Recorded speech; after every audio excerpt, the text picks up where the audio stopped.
So this is the moment of stealing. We have with us Professor Arie Dubnov. He is an associate professor of history and international affairs who holds the Max Tickton Chair of Israel Studies and serves as a director of the Middle East program. Trained in Israel and the USA, he is a cultural and intellectual historian of the 20th century Jewish and Israeli history, with emphasis on the British Mandate period in Palestine and the study of Jewish nationalism.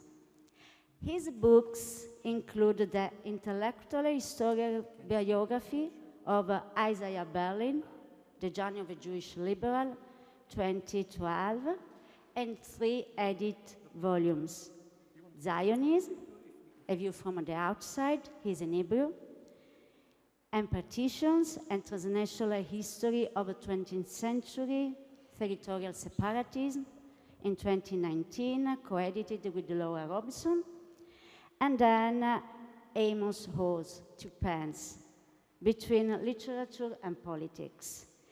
And in addition, he co-authored the textbook Zionism, A New History, always in Hebrew, and his next book, Zionism Before Israel, Jewish Nationalism in the Age of Empire, will be published in spring 2027 with the Harvard University Press. Thank you for this having you. The floor is all for you. Thank you. Thank you very much, Adelvere. Thank you for inviting me. I hope everyone can hear me. Congratulations to the University on the Seal of Excellence. The spirit of collaboration is manifested here, and it's for me a great honor to be in dialogue with excellent scholars. And I only apologize that I am speaking to you with the language of the Anglo-American Empire, rather in the most beautiful language in the world, which is Italian.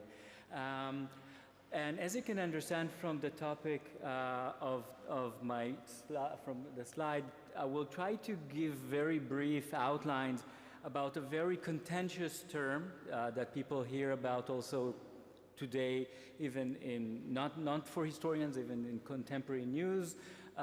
It's very strong and very dominant in American context, which is Christian Zionism, but then I will tie it exactly, I will take us from the present back in history to World War I and the fall of Jerusalem. And perhaps the first thing is even to start and interrogate the term, right? What is Christian Zionism? I don't know how many people here heard the term. It's much more dominant and prominent in Protestant countries, and it's predominantly in the US. The photo you see in front of you is often used as a good introduction to talk about the project. You see here a very prominent evangelical leader by the name of Billy Graham, his visit to Jerusalem, 1969, in which it almost captures kind of the spirit of what Billy Graham believed in, as sort of that there is a new type of theology, that the relationship between Christians and Jews won't be based in, it's no longer any attempt of converting Jews. It will be a project of restoring Jews to the Holy Land, and after 1948, and this is a photo that is taken 2 years after the 1967 war. It's also the security of Israel and its commitment to Israel. And he also often in these kind of very American contexts, it seems as a repentance on age-long anti-Judaism of Christianity. But it's very hard to talk about Christian Zionism in a very systematic way because, first and foremost, it's a term that was coined in the late 20th century, and we often use it to describe already the late 19th century, and I will get to that in a second, but also because it's a cluster of ideas. It's never only theology. It's theology together with culture, it's together with political ideas, but perhaps the key term here is the idea of restoration of Jews to Palestine and the Holy Land, and it's also a very Protestant approach to reading the Bible. It's a very kind of sola scriptura type of approach to reading the scripture. And of course it shapes American Israeli relations, and it's a very dominant and a controversial issue also in contemporary America today. For instance, you can see here a bumper sticker on a car, I stand with Israel, that combines the Star of David and the cross. You see in demonstrations, political demonstrations, in the pro-Palestine, pro-Israel, you see suddenly Christian intervention in it that is, I think, very rare in a country like Italy. And some American scholars, when they're thinking about Christian Zionism, are almost describing it as an interfaith dialogue that is not trying to resolve any theological differences, but allows the Christians, evangelical Christians, and Jews in the U.S. to join together with the one common denominator, which is support of Israel. And this is why it becomes even more and more controversial today. Now, the scholarship, you won't be surprised to hear, is also very much torn and is not giving us one answer. There's a lot of interest by scholars such as Ilan Paper that wrote about lobbying for Zionism, that to study the origins of a pro-Israel lobby in the US. So this is how they discovered Christian Zionism. Noor Masalha, a Palestinian historian, is also going in this line. And there's also a Zionist historiography, Norman Rose, that popularized the term Gentile Zionists, meaning non-Jews that are promoting Zionism, is also dominant in it. We can maybe talk about it later on in the discussion, but I think that already you made a comment about a lot of the discussions today are very contemporaneous, and we assume a linear line that connects us from the late 19th century and in England to lobbying efforts in the US today that often is part of the problem with these type of books. And the books themselves, even when they're only studying the US, have different ideas about where to go and how to think about it. So for my lecture, for my presentation, the working definition I will be using is really to center on the idea of a very evangelical reading of restoration of Jews to the Holy Land, to Palestine. And its origins, most historians would argue, goes back to Victorian England. Lord Shaftesbury and other figures I will mention are starting heralding this type of discourse. They're starting to talk about the moral mission of not only Christianity, but of Protestant Britain. And part of my argument would be also that you cannot separate it historically from the British Empire and from British national identity at that time. So why do, what kind of figures, and this is only a selection of few of those figures that we already see in the mid-19th century. Some of them are even starting to write in the 1830s, so it's very early, early on. So far, some famous examples would be, for instance, Anthony Cooper, that better known to us as Lord Shaftesbury. He's already writing in 1838 a very famous tract that is talking about kind of a restoration of Jews and Protestantism as something of a glue that would, it's a mission to bring back the Jews to Jerusalem. And this would, of course, will start the domino effect that would end in the second coming of Christ. You also have it not only in religious and mystical figures, you also see it in figures such as Colonel Charles Henry Churchill. He was an officer, later on became a consul, that is also a British consul in Damascus, that is the 1840s, is also envisioning bringing Jews back to the Holy Land and advocating for it. And the argument also become both theological and arguments of modernization. The Jews will also bring some sort of a spirit of technology and modernity to the Ottoman lands and so on. James Finn, also the British consul in Jerusalem, is also arguing in this. And what is just important for us to know, that these names are not that important, it's very important to mention a very banal fact. The Zionist movement does not exist at that time. The word Zionism itself haven't even was coined. Of course, we had the word Zion, which is simply a different name for Jerusalem, but the political organization and the institutions and the ism that we call Zionism was only born in 1897. The word itself even doesn't exist. So part of the debate in the scholarship is whether these type of Christian proto-Zionists or heralds of Zionists are there even before, Jewish activists are starting to talk about Jewish immigration to Palestine and so on and so forth.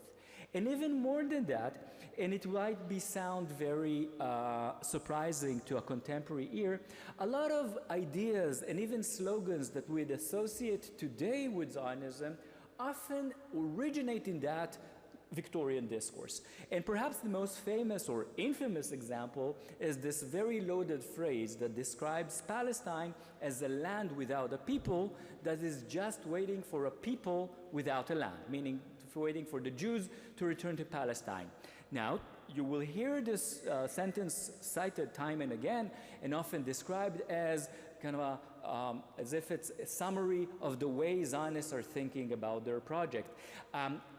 It's true that later Zionists started using this term, but this is a British Protestant slogan that was coined in the 1840s before it was picked up by Jewish activists themselves. And in a way, part of the irony is that often these first Zionist settlers to Palestine, the first thing they will say is, the land is not empty, right? So that the first thing they will refute is exactly this, and it's part of the many ironies and paradoxes that many of those first Zionist settlers were very, in themselves, anti-clerical. So they didn't see themselves as doing something of a theological project. But it's also connected to the way these British thinkers are thinking about empire, and the way the British Empire should extend itself. Again, I won't go into great details, but this is also a period that the Holy Land fascinates British travelers, archaeologists, geographers.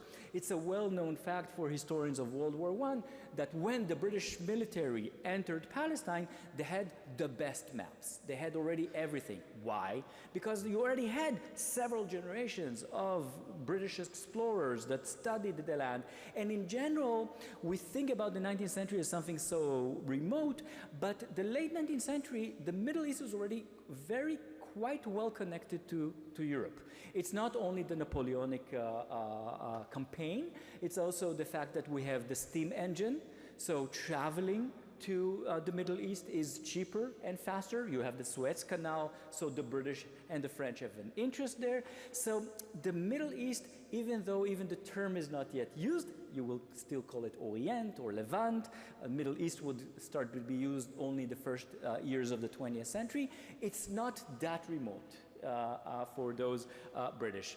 But when the British in the late Victorian period are still thinking about their own empire, and they are thinking about expanding it, they have a difficulty to imagine an empire that would include not only non-Christians, but even non-Anglo-Saxons, right? So if you look at mid-Victorian and late Victorian figures, this is a good example.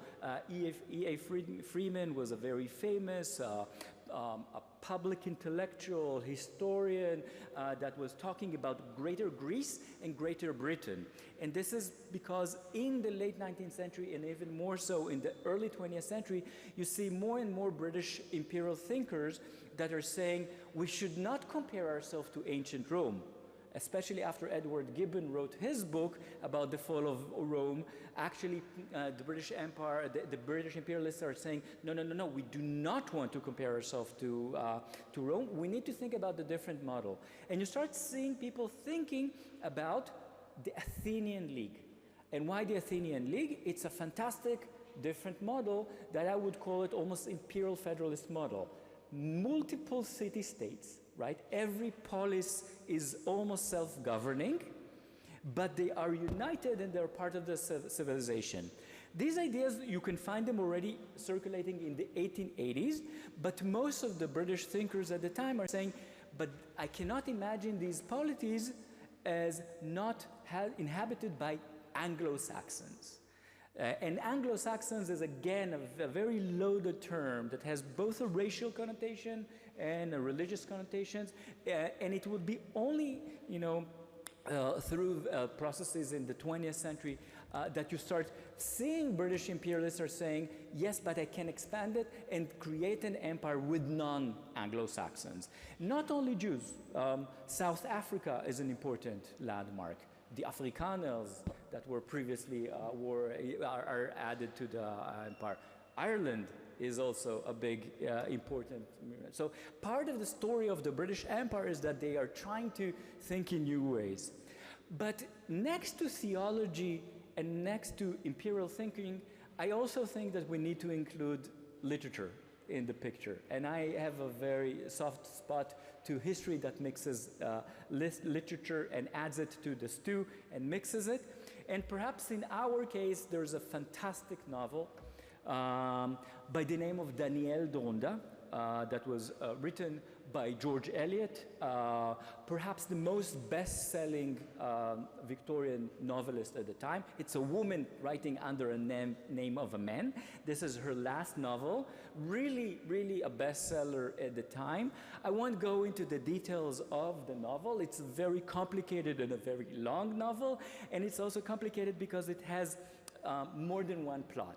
On the one hand, there's a story of a wonderful woman named Gwendolyn Hardlet, and it's a classic Victorian novel about a woman struggling to find her place in the world, and a different story about a figure named Daniel Deronda that rediscovers his Jewish roots.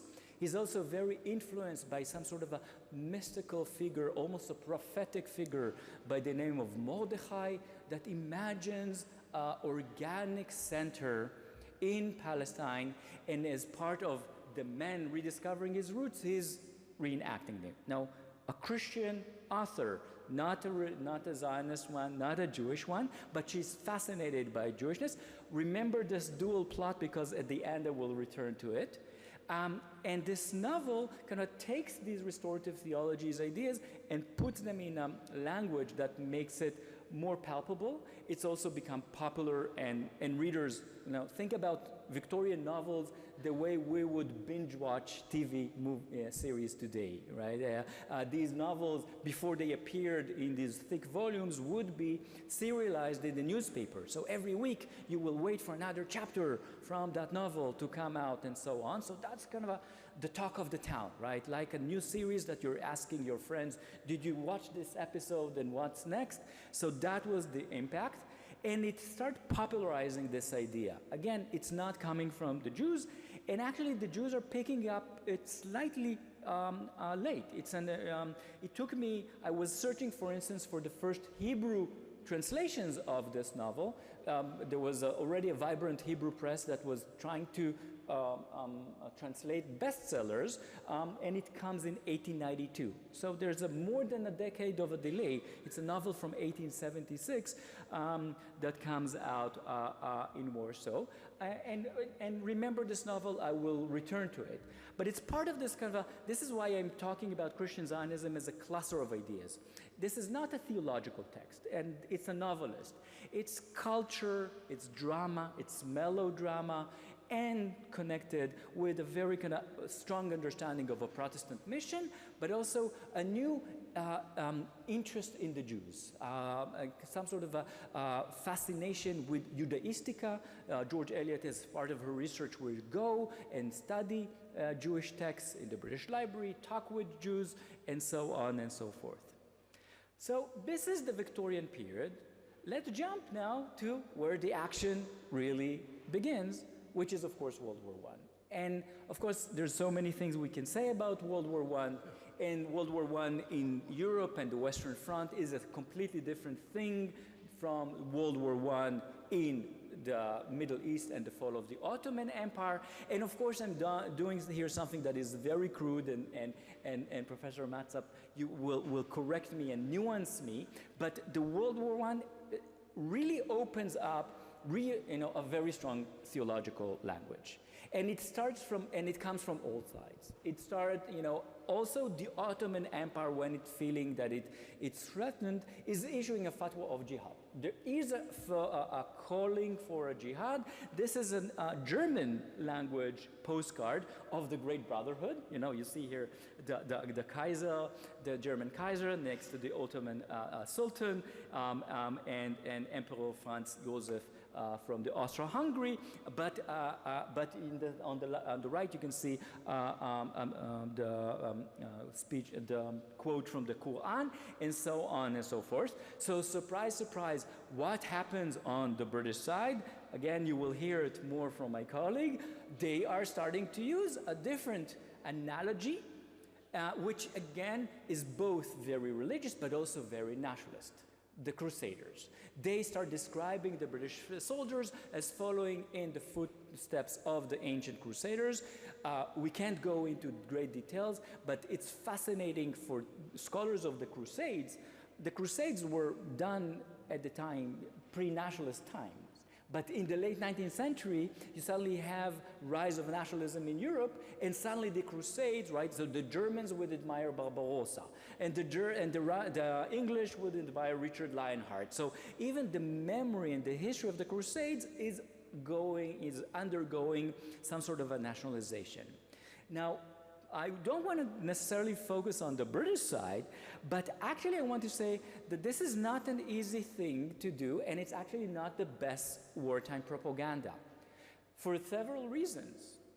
A, for the Jews, for instance, the Crusaders is a very bad time. I mean, if you want to attract Jews and the Zionists to support your war effort, the last thing you would do is start using the Crusaders. Crusaders in Jewish memory goes hand in hand with memories of massacres. The first Crusaders that even didn't leave Europe and ended up in massacring Jews of today's areas of Mainz, Magenza, and so on. There are religious Jews have these lamentations in memory of the great massacres of the Crusaders. So it's kind of the worst thing you can say to a Jew is to say, I am coming to save you as a Crusader, and so on and so forth. But even more so, it also runs contra to a very strong Enlightenment model that actually saw the great hero not in the Crusaders, but in this gentleman, Saladin, or in Arabic, Salah ad-Din. Salah ad-Din is not only a figure for, that today would be associated with Pan-Arabism, again, a very anachronistic image. For Enlightenment figures, perhaps the most famous example is Lessing's famous play Nathan der Weise, Nathan the Wise. Saladin is an example of a tolerant, benevolent sultan that goes beyond fanaticism of the old Christianity, right? So, but for the British, Saladin is the image of the villain, right? So a lot of things are happening in World War I, and perhaps this is the reason why this photo is very famous. I don't know if some of you may have seen this photo. It's used many, many times. And anyone has an idea why, it's famous and what's going on here, besides the fact that we know that this is the day that the British entered into the old city of Jerusalem. Did you see something peculiar about the photo or what's happening here? Where's General Allenby? He is walking. Why is that so significant? He's not a conqueror. exactly because there was already an image and a fear that the British would be seen as conquerors, he's not on a horseback. This is a photograph that was choreographed and staged to present Allenby as a more benevolent and more tolerant than, in a way to push back against hyper kind of a theological image of the Crusaders. He did not want to enter Jerusalem as a Crusader. But already when this photo was taken, a month earlier, the British are already issuing the famous Balfour Declaration. So what is the Balfour Declaration? A source of endless debate to this day. It's one of the numerous wartime promises that the British are making to groups that they want their sympathy. And it's a very short letter. It's a letter that was sent from Arthur Balfour, that was then the Foreign Secretary, to Lord Rothschild, that represented a British Jewry, and says that His Majesty's government looks with sympathy at the idea of a creation of a Jewish national home in Palestine. Now, why do I mention the exact phrasing? Because this is a classic, beautiful example of producing what Umberto Eco would call an open-ended text. You can interpret every word in this sentence in a different way. We regard in sympathy. Okay, I'm sympathetic to a lot of things. Do I actually support it? Do I sell weapons? The idea of a national home. What is a national home? You didn't use a specific term. You don't call it a republic. You don't call it a state. You don't call it a colony. You created a new term that is really unclear, and it's also not a home, a national home that is all of Palestine, because even the borders of Palestine are still unclear, and it's in Palestine. So what is the size of that national home, right? So let's say there's a Jewish neighborhood outside Yafo that is calling itself Tel Aviv.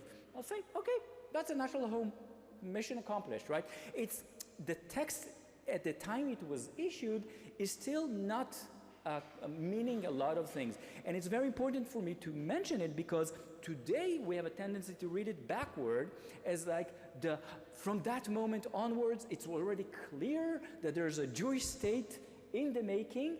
And the importance of the Balfour Declaration is how it was negotiated, debated, and interpreted later on during the Mandate period. And this is where he would gain muscle.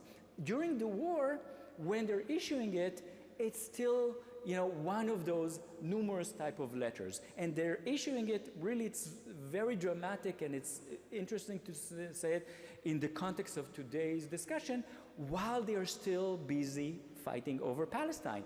They are issuing the Balfour Declaration when the British are still trying to conquer Gaza. It took them three campaigns until they were able to conquer Gaza. So it's not as if they already conquered the land and they're offering it on a silver platter. It's part of this kind of a wartime diplomacy. But the first years after the occupation are very, it's a very brief period, only 5 years of military rule, but we can't go into details, but it's a very plastic period. And it only would take 5 years that you will have a new international body calling itself the League of Nations that will create a system that is called the Mandate System. And then Palestine is now run as a quasi-state, a mandate state. And here again, religion comes back in a very interesting way. How? Through the law, through the thing that would be the most similar thing to a constitution of the British Constitution of Mandate Palestine, and especially in a series of laws and the law that is called the Order of Council, in which the British are doing something that is very interesting from our perspective. They are looking at the communities in Palestine predominantly through a religious lens. And they're saying, we have different religious sects and groups here. We have the Greek Orthodox, we have the Jews. The Jews are split between Ashkenazi and Sephardi. We have these and that. So, in the one hand, the British are doing something that is classic British colonial way of thinking. When they're coming to India, this is what they're trying to understand. What are the religious groups that are going on here? But it's slightly even more complicated, because actually part of what they were trying to do is also to imitate the Ottoman millet system. In the late Ottoman Empire, there was a system that, although there was a clear hierarchy and the Muslim system is above it, the religious groups have their own autonomy. And they believe that they are as if they're just continuing this. But today's scholars will say, but what they did is to codify communalism. So sort of the communal identity becomes even stronger.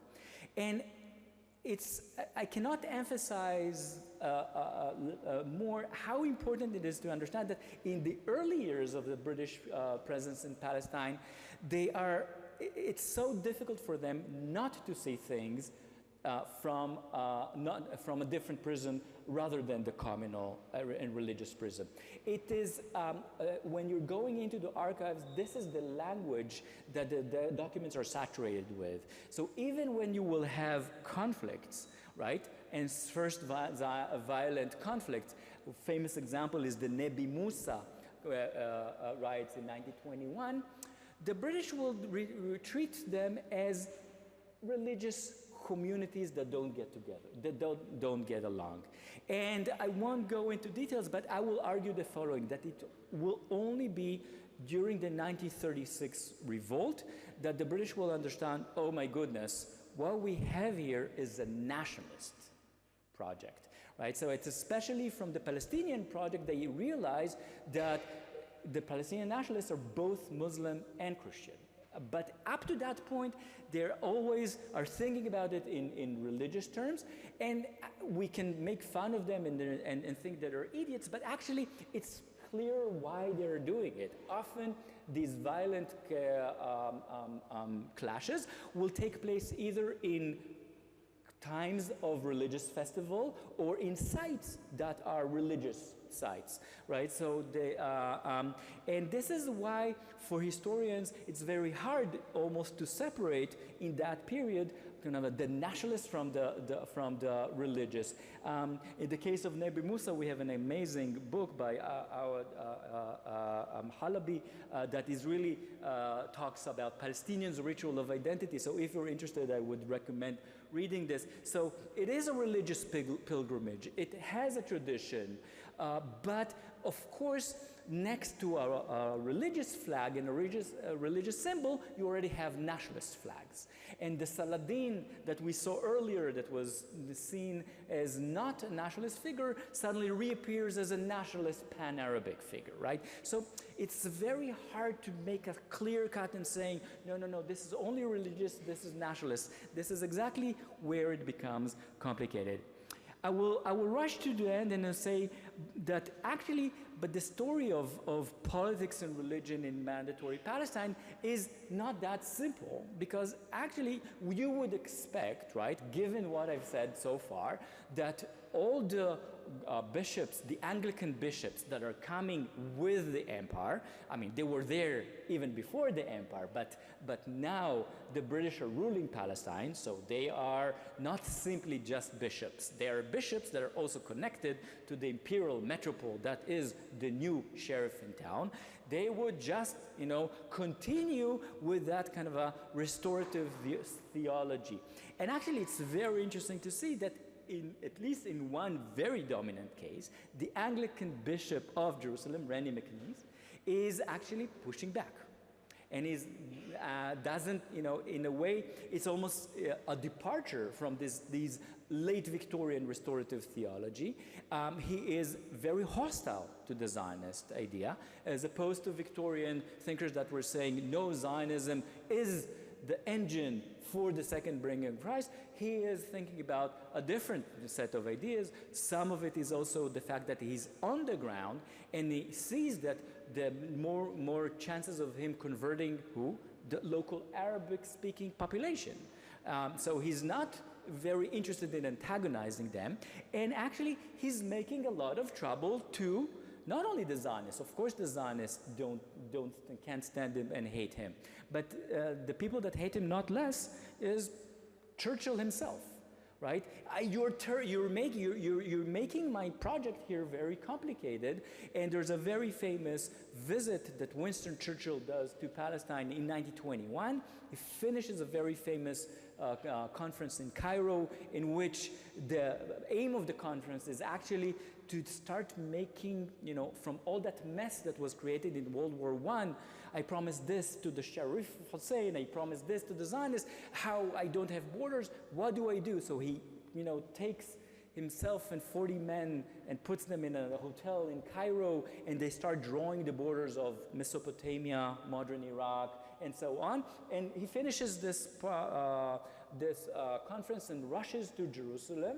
And he rushes to Jerusalem to say, I'm supporting the Zionists, but he's also arguing with McNeice. And there's a famous photo in Jerusalem. There was we have a fantastic photograph from Jerusalem of that period, thanks to the American colony they have like a group of really professional photographers.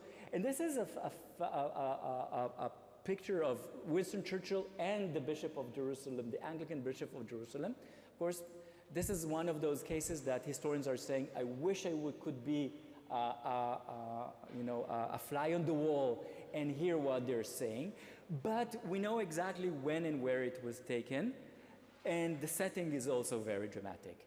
This is the cemetery of the British soldiers who died to conquer Palestine. So it takes place there, and the cemetery that exists to this day is in Mount Scopus.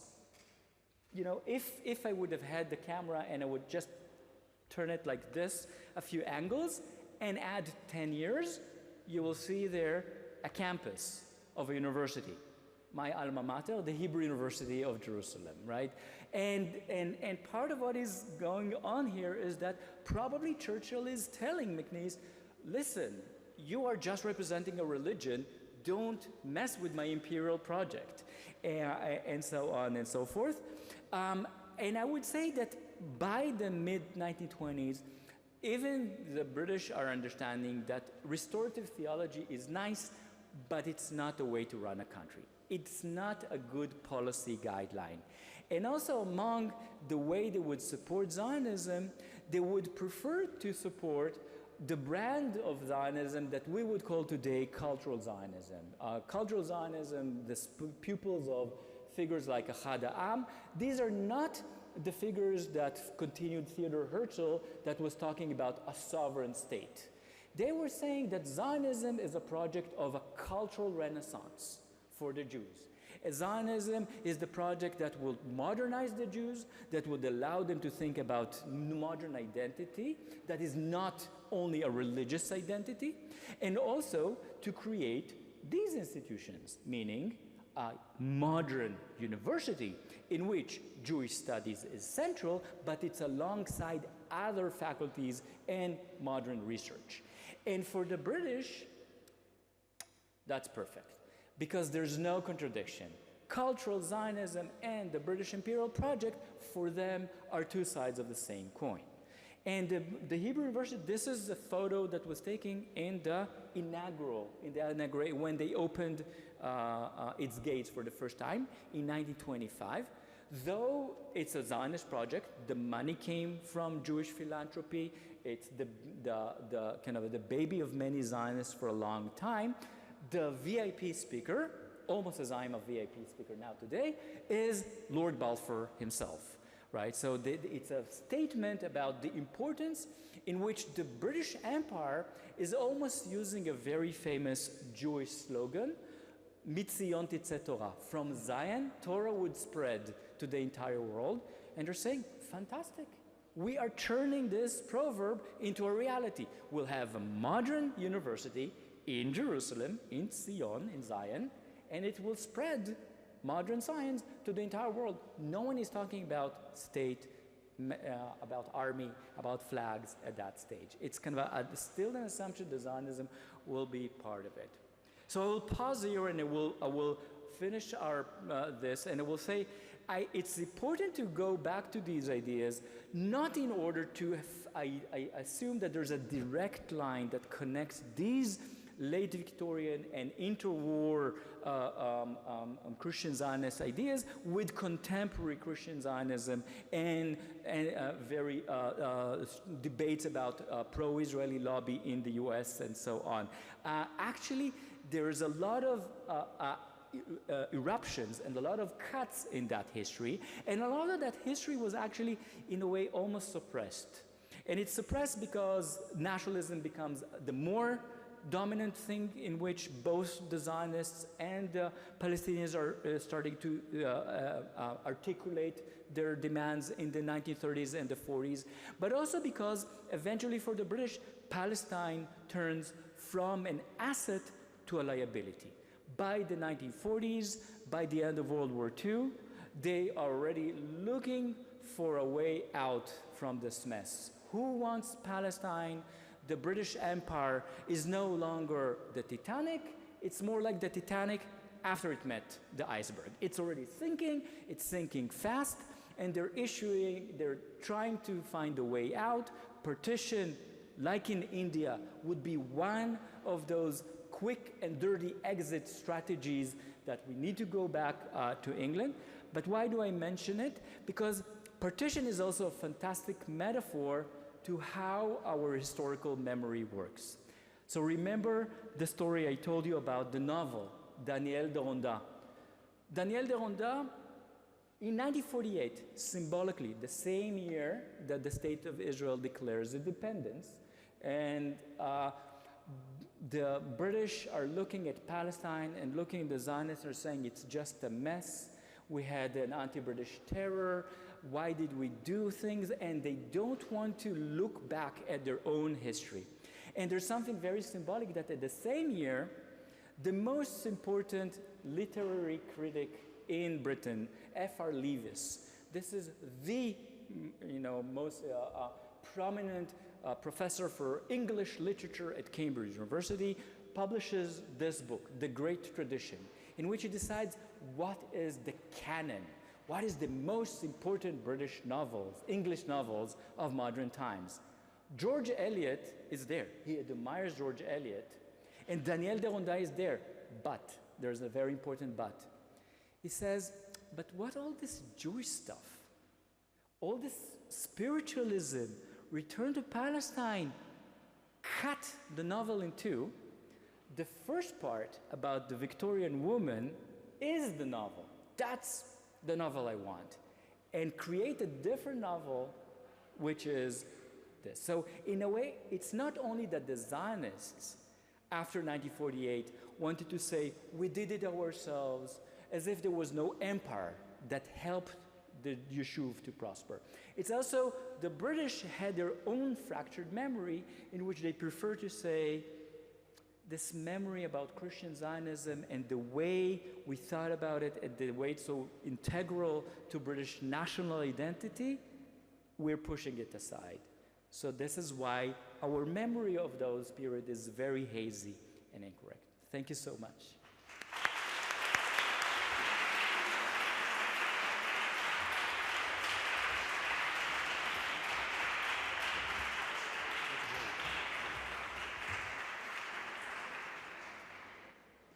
Thank you very much for this fascinating, brilliant contribution.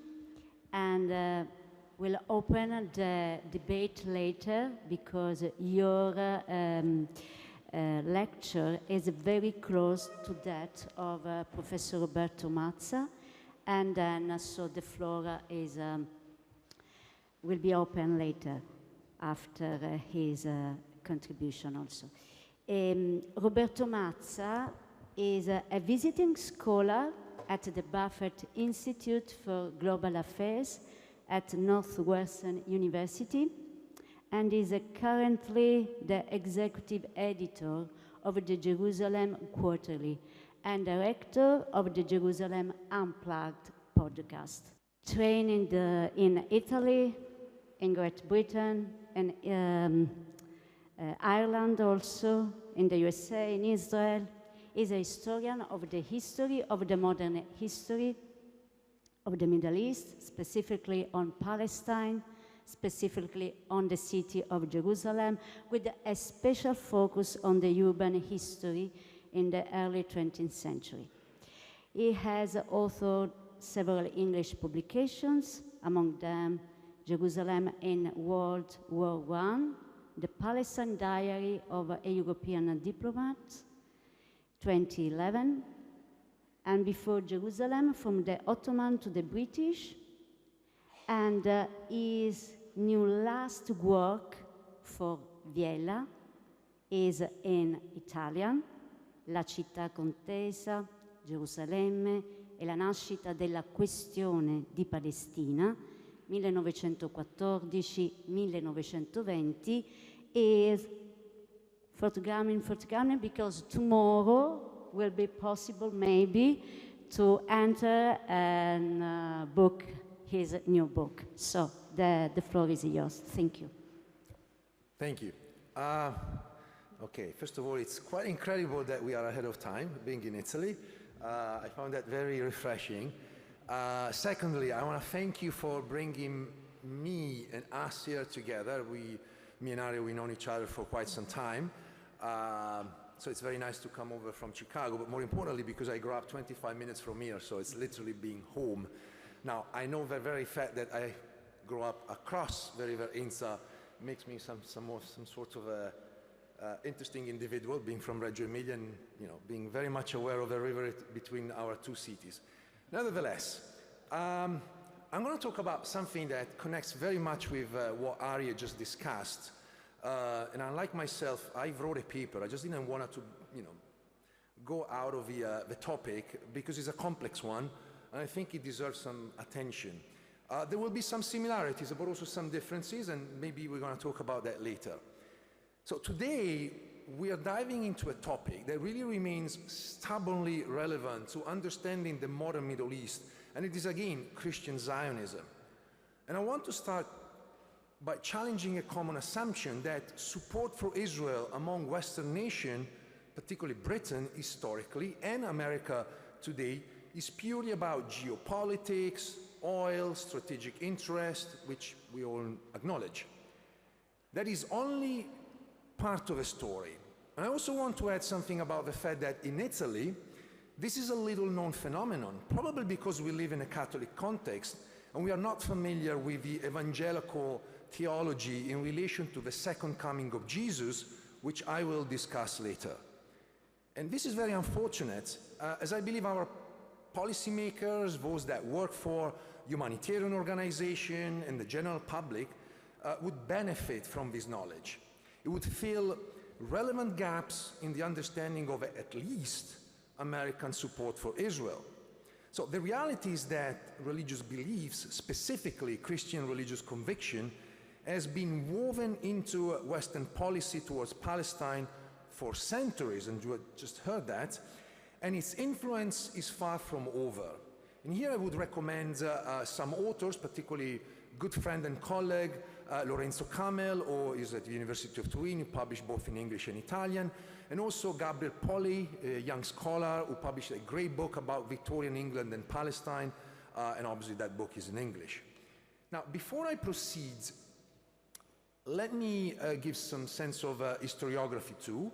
So for decades, the dominant narratives about, for instance, the Balfour Declaration and British Palestine policy focused, as Adela mentioned, almost exclusively on strategic imperatives: securing the Suez Canal, protecting routes to India, managing post-Ottoman territorial arrangements.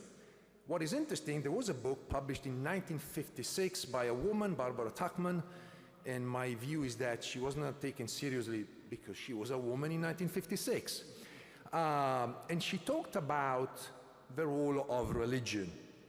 Now, it's only nowadays that we see other scholars that Arie mentioned, that we see this resurgence of including religion into a broader discussion about Britain in Palestine. Is that it? No. Now, my argument is not that we should replace strategic, economic, or political explanation with religious ones. In fact, I'm not looking for the proverbial smoking gun, which does not exist.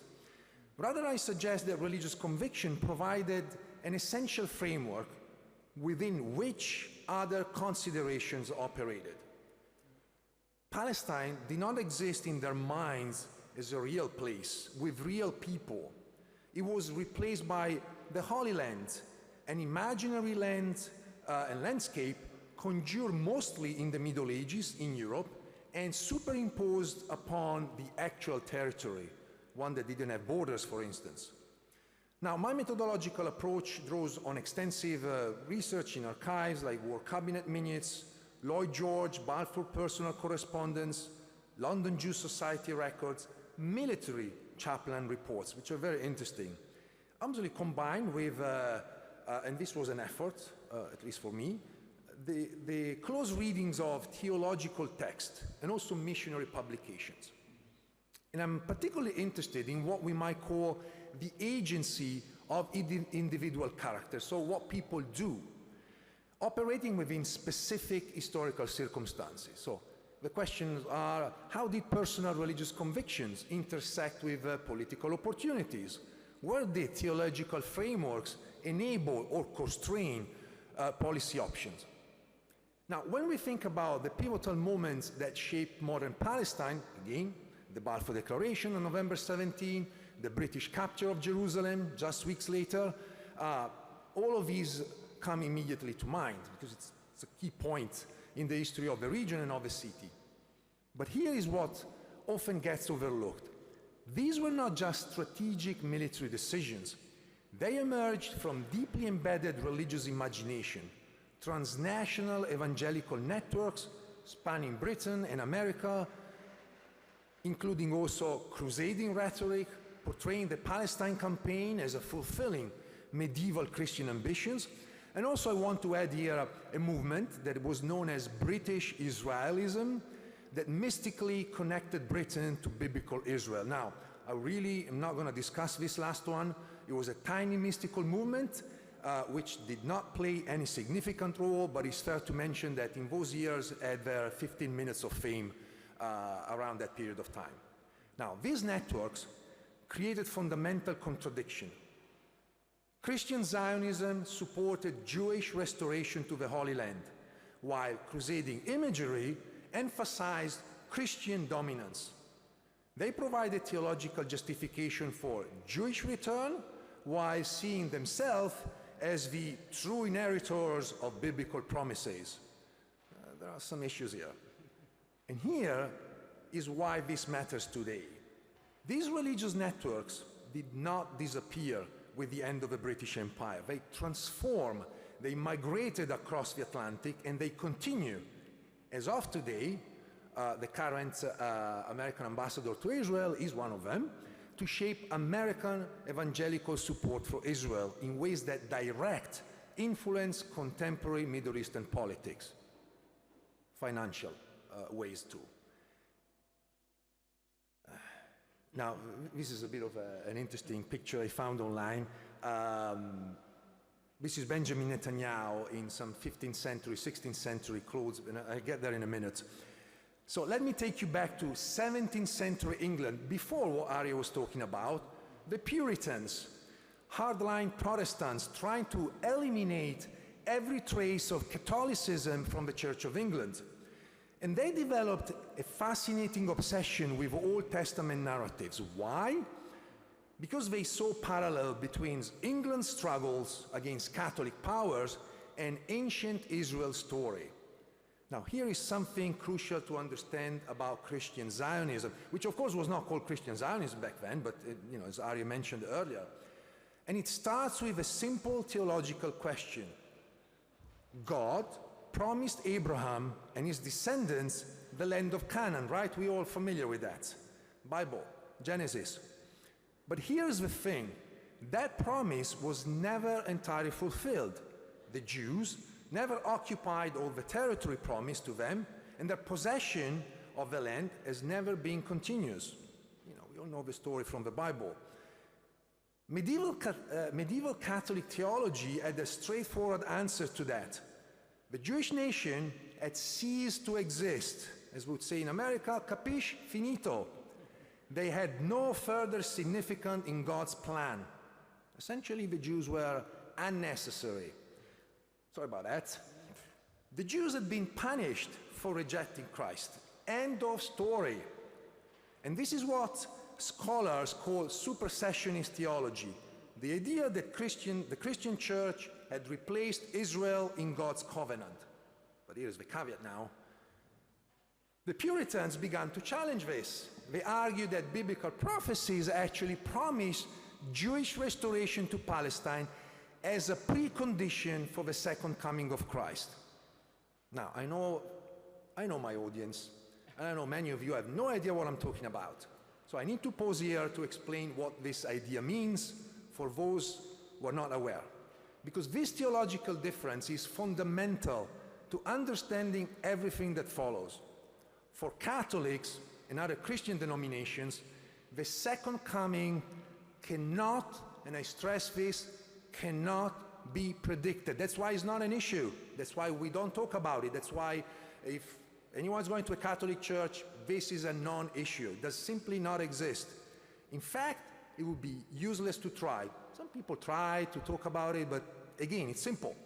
Gospel of Matthew provides an interesting description of the second coming, but it is also clear, Matthew 24:36, quote, "No one knows, not even the angels, nor the Son, but the Father only." End of story, once again.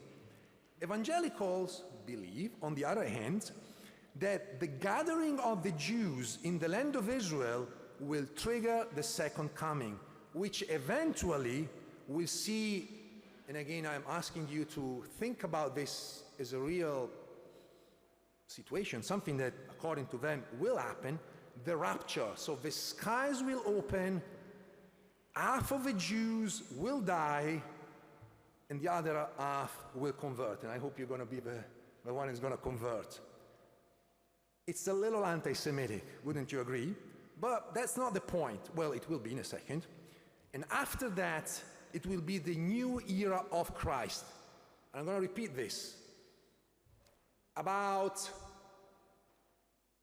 Some statistics say about 80 million to 100 million Americans believe in this.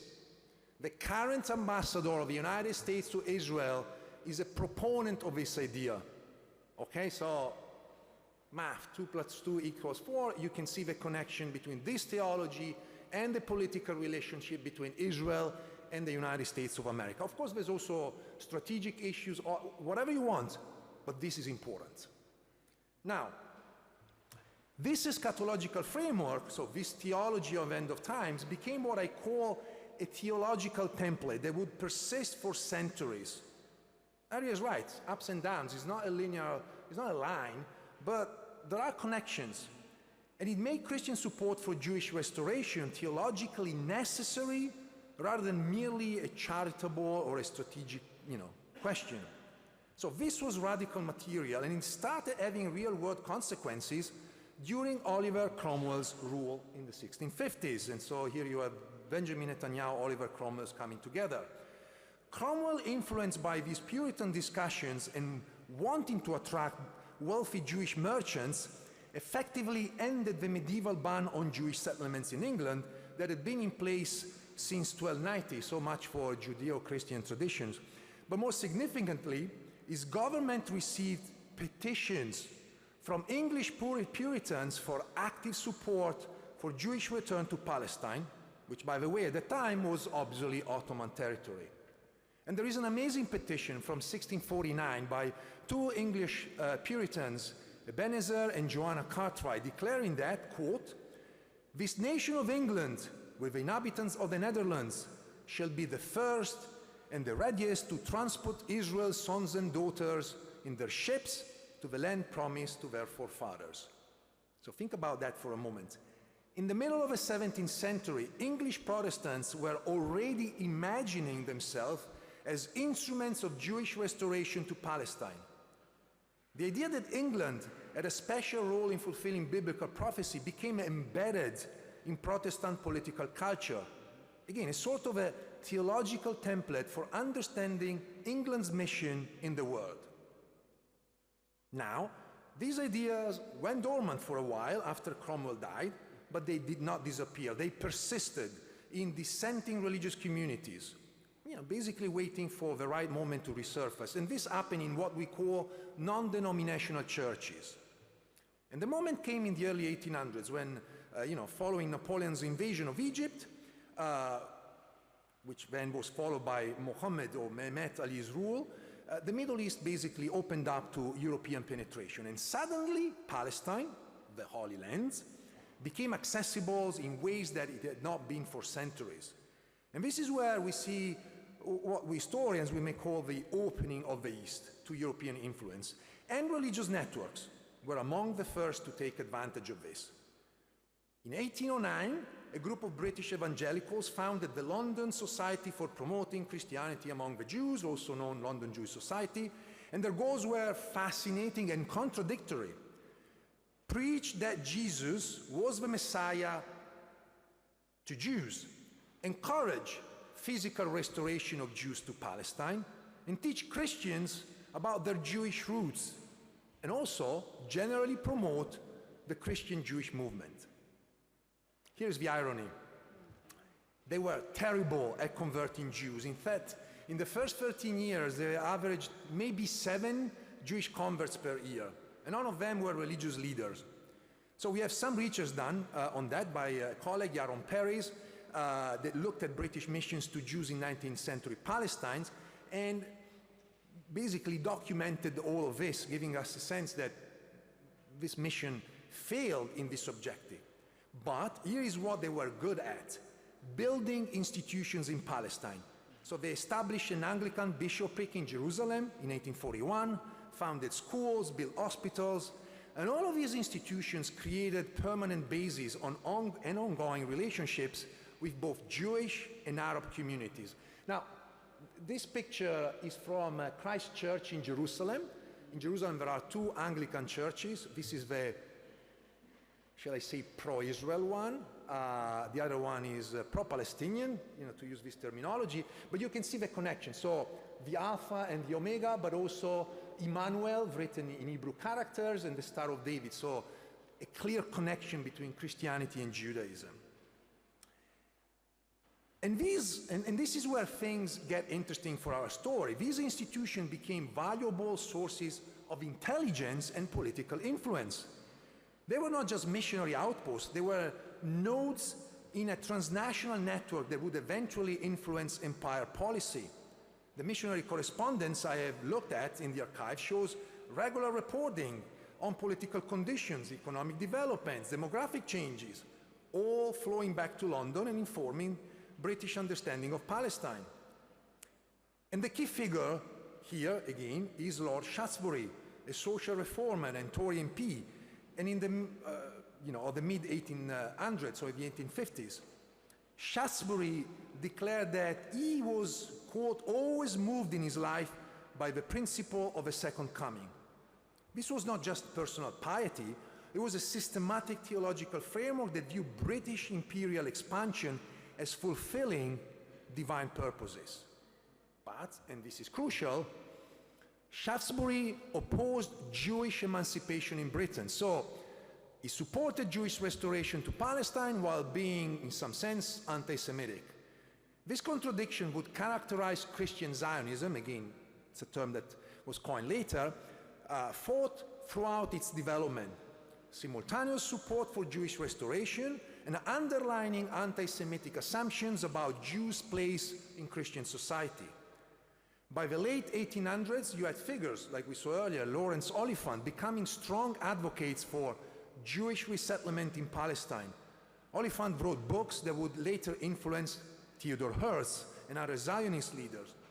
So Christian Zionism was already creating intellectual frameworks that secular Zionism would build upon. A point often, in my view, overlooked in standard history of Zionism that focused primarily on Jewish agency. I would add here the Christian one. Now, this was not just a British phenomenon. By the 1840s, similar societies to the London Jewish Society operated in Basel, Berlin, across North America, mostly in the Northeast. So we are talking about an evangelical international, sharing personnel, funding, theological frameworks, all of them across borders. American evangelical leaders like William Blackstone were developing their own arguments for Jewish restoration. In 1891, Blackstone circulated a petition supporting Jewish restoration that was signed by prominent, this is a very interesting point, industrialists and politicians, including Rockefeller, John Rockefeller, Cyrus McCormick. So think about that. Major American business leaders signing a petition based on biblical prophecy about restoring Jews to Palestine. And this created what Shalom Goldman calls a triangular relationship between Protestant missionary societies, Jewish communities, and imperial administrators. These missionary societies were not just doing religious work. British policymakers were getting, as I mentioned earlier, detailed information about conditions in Palestine and the broader Middle East. So by the time World War I breaks out, you have this transnational evangelical infrastructure connecting Britain, America, and Palestine itself, but also theological justifications, political connection, intelligence networks, and financial resources, all of them working together. And this is what I mean by religious beliefs providing a framework. It created the channels, the relationship, the institutional structures through which information flowed and policy developed. So let's move to World War I, right? World War I begins in 1914. Britain is facing the Ottoman Empire, which controls Palestine. Now, here's where the archival research since the 1990s has significantly revised our understanding.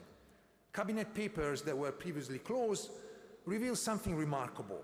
When British leaders like Prime Minister David Lloyd George, and you were moving towards the end of the war, so 1917, and Foreign Secretary Arthur Balfour discussed Palestine policy, they were not just talking about strategy. They were explicitly invoking Christian Zionist argument and biblical prophecy. In a crucial cabinet meeting in June 1917, Lloyd George cited biblical prophecy alongside strategic consideration, arguing that British support for Zionism would fulfill both divine will and imperial necessity. But let me tell you about Lord George's background, because this matters. He grew up in a Welsh Baptist household, and his knowledge of Palestinian geography, according to him from the Bible, was actually better than his knowledge of the Western Front. It perhaps was not an exaggeration. His maternal uncle was a member of a Welsh Baptist sect, and family correspondence preserved in the Lord George papers shows extensive discussions of prophetic interpretation and eschatological expectation. And this created interpretive frameworks that made Christian Zionist arguments appear both theological sound and politically prudent. Kenneth Morgan's biography of Lloyd George, drawing on these family papers, documents the extent to which Lloyd George's religious upbringing shaped his approach to international affairs throughout his careers. Lloyd George corresponded regularly with prominent Christian Zionist leaders like F. Meyer and J. Campbell Morgan. Meyer was a prominent Baptist minister supporting Jewish restoration that provided Lloyd George with theological arguments reinforcing his political inclination. Morgan, he was the pastor of Westminster Chapel, so offered pulpit support for government policy that helped mobilize evangelical opinion. And this was a feedback loop. Religious leaders provided theological validation for policy preferences, which then became easier to implement politically. Arthur Balfour, whose name is on the Balfour Declaration, had similar convictions, though perhaps more intellectual and less emotionally grounded than Lloyd George. His correspondence with his sister-in-law, Alice James, reveals a politician's wrestling with theological questions about Jewish restoration throughout this period.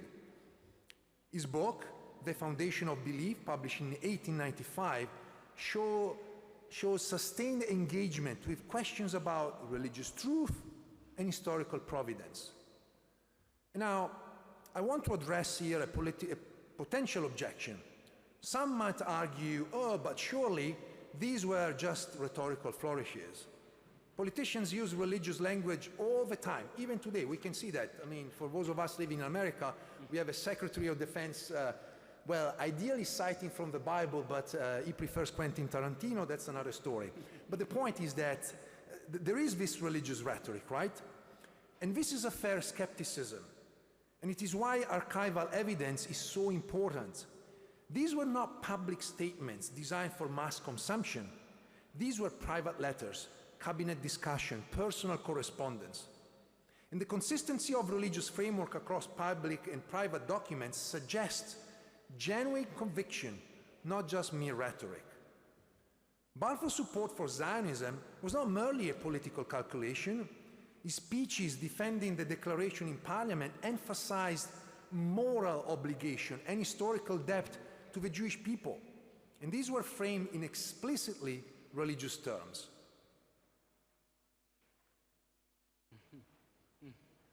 Am I missing a point here? Yeah, this one. And there is an American dimension too that deserves more attention than it usually gets. President Woodrow Wilson, he was a Presbyterian, and his conviction made him receptive to arguments about Jewish restorations in Palestine. His support for the Balfour Declaration reflected genuine theological beliefs, conviction, not just strategic calculations about Jewish voters or post-war arrangements. His father was a Presbyterian minister, and Wilson had theological education that created frameworks making Christian Zionist arguments appear, once again, both religiously sound and politically wise. The transatlantic evangelical network supporting Zionism created what we might call a religious international that transcended national boundaries. The Federal Council of Churches, representing major Protestant denominations in America, issued statements supporting Jewish restoration that reinforced Zionist lobbying efforts. And this created pressure on the Wilson administration that complemented British initiatives while reflecting independent American interest in Jewish restoration. And this is like, there's an American trajectory, and we might talk about that later. Now, moving away from Christian Zionism and bringing the same picture that Arie showed earlier, because it's an important one, alongside Christian Zionism, another religious narrative emerged during World War I. The idea that this was a new crusade. And this is where things get really complicated, because the two frameworks, Christian Zionism and crusading rhetoric, are theologically incompatible. From the very beginning of the war, Anglican bishops, nonconformist editors began framing the conflict in explicitly religious words. Arthur Winnington Ingram, Bishop of London, gave sermons in St. Paul Cathedral, which was attended by government officials and military leaders, describing British soldiers as knights of God, engaged in a sacred mission. So when British forces started succeeding against Ottoman armies in Palestine, this general crusading rhetoric became specific to the land. I want to mention here a colleague, Francesco Cutolo, who published some very important work about Italian military chaplains in Libya, showing similar patterns. So the use of crusading imagery to frame colonial campaigns, ironically even in the Italian context. The Palestinian campaign was presented in British media and from church pulpits as a fulfillment of medieval crusading ambition. British control of Jerusalem provided symbolic validations of claims about divine providence and, again, historical destiny. And here's very interesting, because we see the role of military chaplains that played a crucial role in promoting this. They were not just providing religious services, they were actively interpreting military operation through crusading frameworks. Soldiers' letters home show how pervasive this religious interpretation became. They genuinely believed they were liberating the Holy Land in a way that completed what medieval, mostly Richard the Lionheart, crusaders had failed to achieve. And the press ate this up. Newspapers ran headlines like, "The Last Crusades" and "Christian Knights Reclaim Jerusalem." But here is a problem, and this gets to the heart of my argument about contradictions. You have crusading rhetoric emphasizing Christian dominance, running alongside Christian Zionist rhetoric, supporting Jewish restorations. And as I said earlier, these two frameworks are theologically contradictory. So traditional crusading rhetoric portrayed Jews, it was mentioned earlier, as enemies of Christian forces. Remember, medieval crusades involved pogroms against Jewish communities in Europe and in the Holy Land. Christian Zionism, on the other hand, required Jewish restoration as essential to God's plan. So how do we reconcile these? The short answer, you do not. And this contradiction will haunt British policy in Palestine until the end of British rule. This is an alternative picture of that day. It's a cartooned picture of a British conquest of Jerusalem.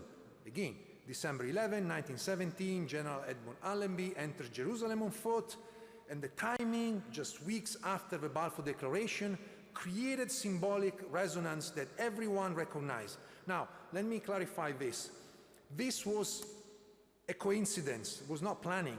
The military timetable and the declaration's announcement were not coordinated. But obviously, the British absolutely exploited the coincidence for maximum symbolic effect.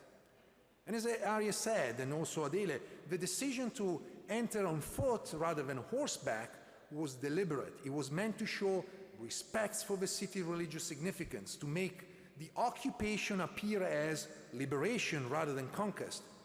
And documents in the War Office show that military and civilian officials planned extensively, consulting with religious authorities from Christian, Jewish, and Muslim communities to develop protocols that would minimize offense. But look at the international response, because this reveals how many conflicting expectations existed. European Catholic leaders, the Pope, welcomed Christian control but worried about Protestant dominance. American Protestant denominations celebrated while calling for protections of Jewish rights. Orthodox churches demanded guarantees for their traditional privileges. Last but not least, the majority of people, Muslim authorities, protested the loss of Islamic control. So every religious community had expectations about what British control would mean, and these expectations were often opposed. The British found themselves trying to satisfy multiple religious constituencies with fundamentally different visions of what Palestine should become. Now comes the hard part, actually governing Palestine. And this is where religious rhetoric collided with political reality. And our papers speak to each other here, perhaps with different views, but that's the issue. British administrators tried to reconcile Crusader imagery with practical requirements of governing a diverse population. The contradictions between supporting Jewish restoration and maintaining Christian control of holy sites created ongoing tensions. Add to this the expectation of the Arab populations, who, by the way, had not been consulted and who had their own claims to the land. And so you have a recipe for disaster. Herbert Samuel, the first High Commissioner, was Jewish, an attempt to show commitment to Zionist policy. But Samuel's secular orientation and commitment to impartial administration disappointed evangelical supporters who expected a more explicitly Christian approach to governing the Holy Land. The evangelical networks that had provided crucial support for the Balfour Declaration and the Jerusalem campaign started to realize that their religious expectations, whether Christian Zionist hopes or crusading fantasies, were not going to be fulfilled. And here is what nobody had anticipated: organized Arab opposition. Christian Zionist theology focused on Jewish restoration while largely ignoring Arab population, something they still do to an extent today.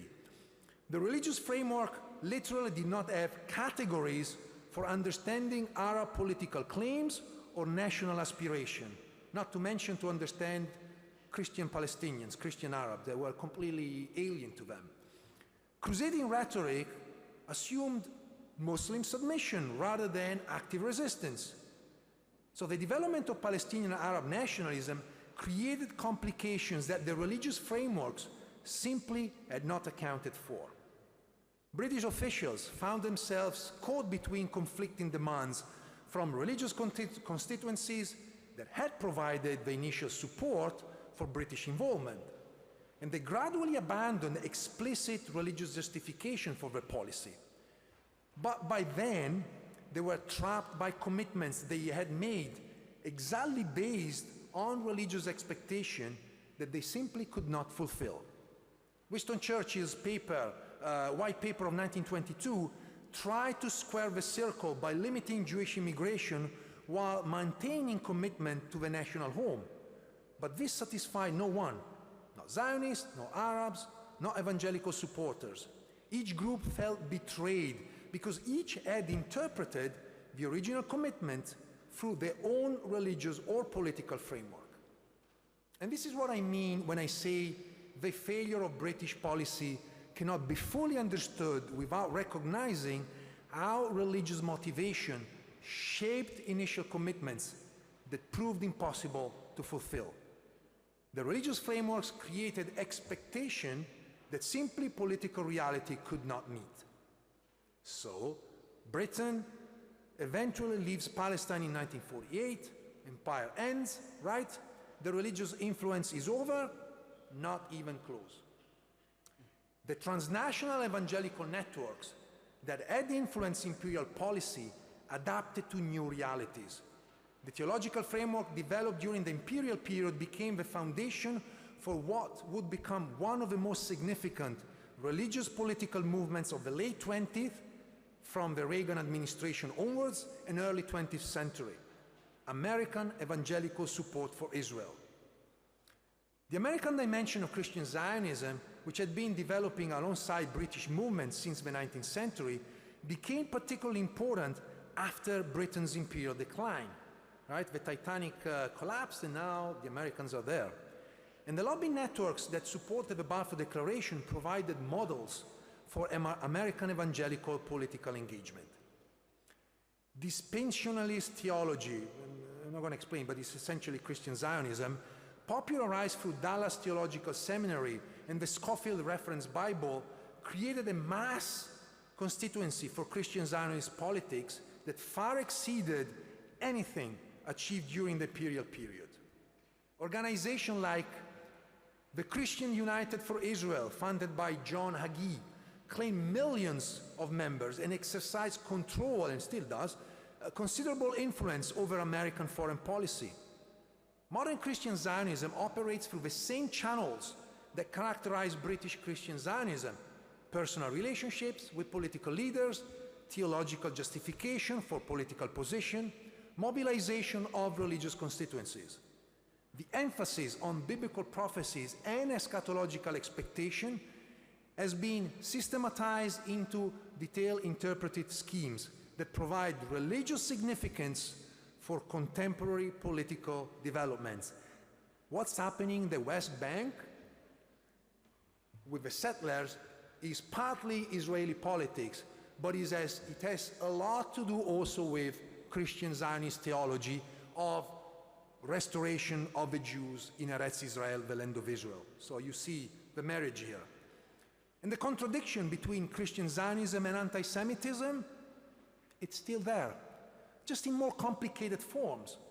Modern Christian Zionist movements generally repudiate explicit anti-Semitism and express strong support for Jewish welfare. But critics, including myself and other Jewish scholars and rabbis, argue that underlying theological assumption about Jewish conversion and Christian superiority persist, just in different forms.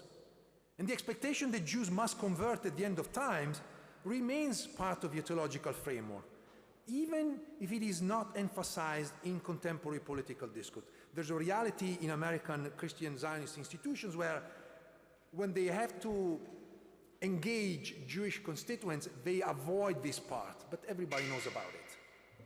So, just to conclude, what's the takeaway here? First, you cannot understand modern Middle Eastern politics, particularly Western support for Israel, without understanding this religious dimension. The frameworks developed centuries ago by Puritan theologians, institutionalized by 19th century missionaries, and operationalized by 20th century British imperialists continue to shape policy today. This is not just historical curiosity, it is contemporary political reality. Second, religious conviction in politics creates particular kinds of problems. When policy commitments are justified through theological frameworks, they become rigid. They are not subject to the normal processes of strategic reassessment or compromise. You can't compromise on theology. If God tells you, God's told you. There's nothing to compromise there. They're not subject to the normal... British officials could not easily abandon commitments made in the name of fulfilling biblical prophecy, even when those commitments proved impossible to implement practically. The sacred, once again, cannot be negotiated in the same way as the strategic. Third, the gap between religious imagination and political reality often leads to contradictions and failure. The biblical Palestine imagined by Christian Zionists bore little relationship to the actual territory and the people of Palestine. When these religious visions met reality, the result was ongoing tension, violence, and eventual colonial failure. Maurice Holbach's concept of collective memory helps us understand this: the imagined landscape superimposed on the real one, creating fundamental misunderstanding. Fourth and last, these religious networks are remarkably durable. They survive imperial decline, adapt to a new political context, transform their organizational structure, but maintain core theological commitments across generations and across oceans in this case. The theological template established in the 17th century, with ups and downs, remains recognizable in 21st century American evangelical politics. So, finally, the past is not past. It is present, transformed, but persistent, shaping our world in ways that we do not recognize. For those of us working on Palestine, Israel, for policymakers, for anyone trying to understand why certain political positions seem so intractable, understanding this religious dimension is not optional, it is essential. Thank you. Let us thank you for your outstanding presentation. And looking at the clock, we have a huge time for quick questions, remarks, comments, advices. I think that this great audience is very, very curious. So we have 3 students that we can pick up this mobile microphone for the question.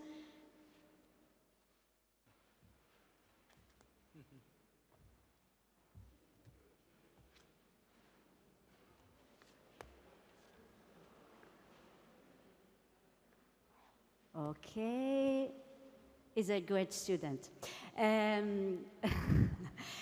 So please, now the floor is yours. Okay, Professor Roberto Mazza is saying that if you prefer to speak in Italian, obviously you can, feel free, because Arie Dubnov now is learning Italian, so there is no problem. So feel free, but do. Okay, I start. I have a question. For Arie before, can you go again on the picture between Churchill and McKinney's on a religious place? Because I think it's a very problematic, this combination on a religious place, I repeat. If you can exactly the sense and the light of their policies from both sides, because they choose that place for which reason is a politician, is a religious institutional figure, why this espousement is great for today, the legacy of that picture. And then I have another question for Roberto, and then please start you. Can you read with me your title? Because it's very fantastic. You have chosen The Last Crusade and the First Zionist. Last and first, as it not an appendix, a casual. So, Yeah. thank you. Roberto, and you know this photo very well, so feel free to chime in as well. I mean, in general, the site itself is... Oh. Can you hear me? No, push again. Okay.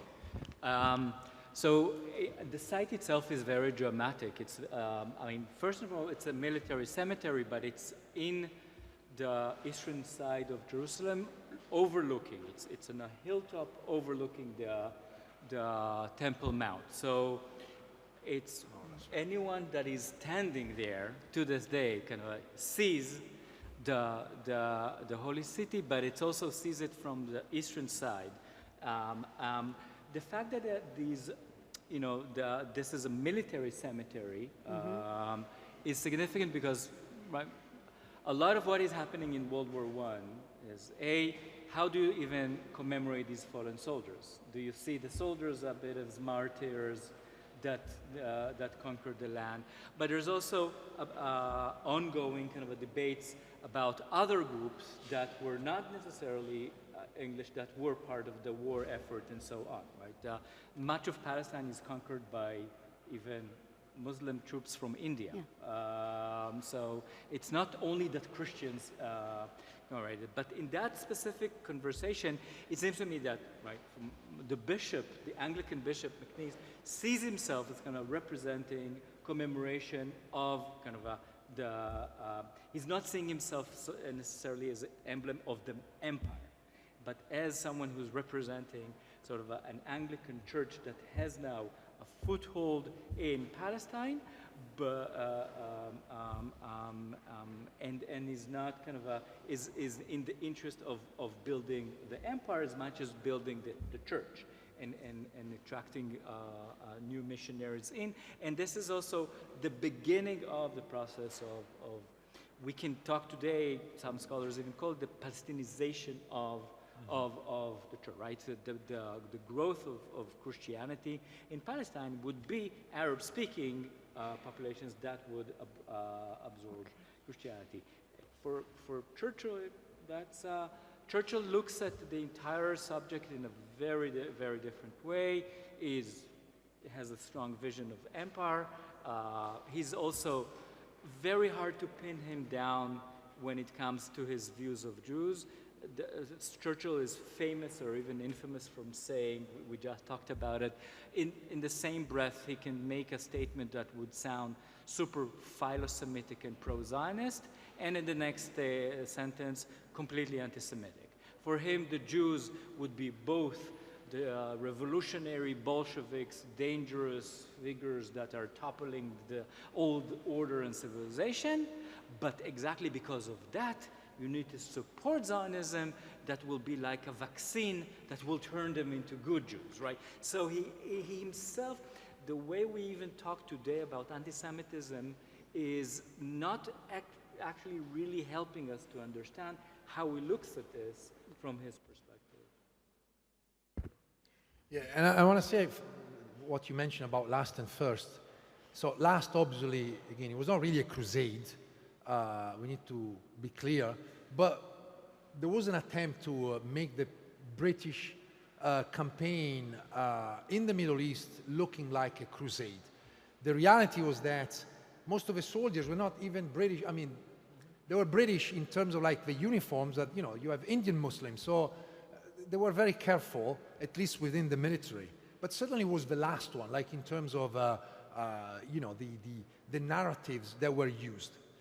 And when I say first Zionist, and again, obviously they didn't know they were Zionists, but when we go back to Cromwell, that period of time and, you know, the creation of this theology of restoring the Jews to the Eretz Israel, the land of Israel, in a sense, they were proto-Zionist, I will use the word first because it's kind of cooler, that had this idea of bringing back the Jews, but also to reform theology about the Jews. And again, here there's a fine line.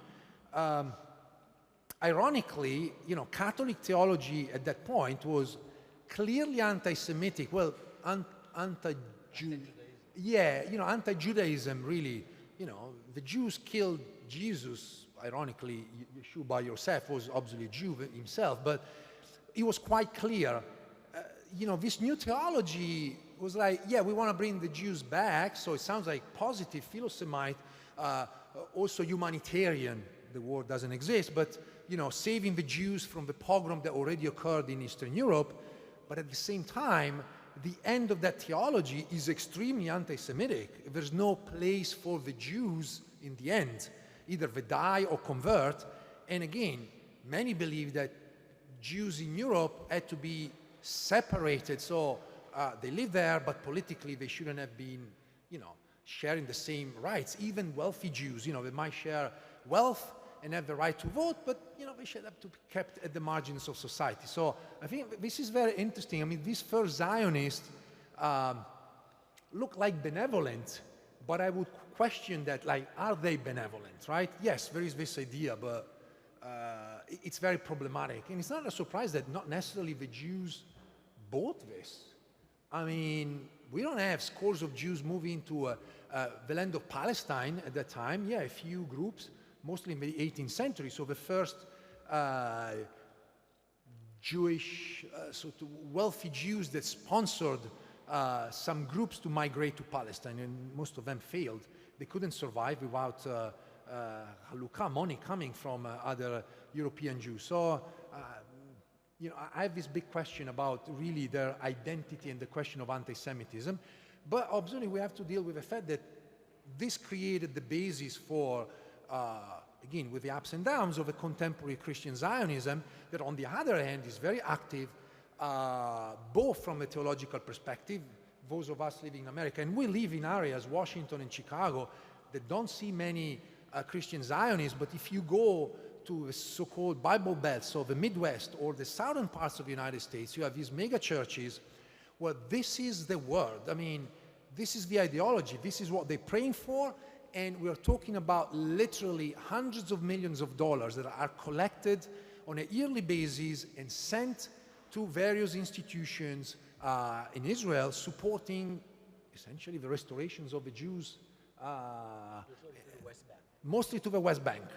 And now with Gaza, with the new lines, that is about 60%, so I'm sure that that money is going to start flowing in there too. So it's a real political and religious phenomenon. We can't separate them. They go hand in hand. Thank you. We have another person from the United States, and he's confirming what you said, Joy Brink. So, possiamo fare anche delle domande in italiano. Sentitevi liberi, ma... Sì, sì. Ok, c'è uno studente. Perfetto. In italiano va bene anche? Sì, poi traduco io per lui se c'è bisogno. Vabbè, la posso fare anche in inglese. In italiano, no, sì. Vabbè. O anche in inglese, come preferisce. The religion and empire are very important for the formation of Palestine. Can you provide another example in which religion and empire played a crucial role in the formation of a state or an institution? Okay, that's a very good question. A religion and an empire that created states. It's a good... The microphone, please. Yeah. It's a good... You tackle it first. I think it's a very good question, by the way. You're really going into a very sticky point. There are different examples where religion played a role, but not necessarily the same way as Palestine. And I think that the reason is this one. Palestine has the concentrations of holy sites, whether for Christian, Jews, and Muslims. So eventually, everything is focusing in there. Well, if you think about the constructions of European modern states, religion plays a role, even in the Italian unification, which was very secular. But obviously there's the Vatican question. So religion is part of a discourse. But it's also true, and I don't want to make it unique, that religion, plays a massive role in the creation of Palestine. Empire and religion go hand in hand. Now, as I said, we have another fellow probably he's really American other than us. America, too, can be seen through the religions of, through the lens of empire, in this case, republic, connecting to religion. Now, the founding fathers were not necessarily Christians, but religion plays a major role. Think about it. The American Constitution, 250 years this year, still is about trust in God. So God is central. In European Constitution, we removed references to God, but in the American ones, it's still there. And if you don't believe, look at the dollar. Yeah, it's on the dollar. I don't have it here. The dollar bill has trust in God. So I think there are differences, but certainly there's some dynamics occurring. The creation of a state that look at both empire and religion. Palestine is, I would say, I like the word almost unique, and again, it's mostly because of the concentrations of religious significance for the three most important religions in the world. Between Islam and Christianity, we're talking about billions of people. Judaism is smaller in that sense. But it's a very good question. Thank you for that one. I agree with you almost 100%, and of course, because the Holy Land has the religious sites, it is very different in that respect. And it's also, you see that it happens more easily in Protestant cases. The US and Protestantism is very important for the British national identity. There's a famous historian named Linda Coley that says, Britishness is a bit of a mix. You have Welsh, you have Scot. So what unites us? Two things. We hate the French and we're Protestant, right? It's kind of but the only example which problematizes it, which is slightly different, is perhaps the French Catholics in Lebanon, the Maronite Christians in Lebanon. Yeah, that's another good case. So it is a slightly different story that perhaps goes to the 19th century, and there was a very strong discourse of protection of religious minorities that was often used by Western powers to say why, right? The scholars were interested in it as early discourse that would justify humanitarian intervention. Oh, I'm not occupying Ottoman I'm just protecting a religious minority in the Ottoman land. So it goes to this, but you see to this day, including as we speak, that unfortunately, again, there is war in Lebanon. Who is most vocal in trying, in Europe, right, to say you should stop the bloodshed in Lebanon?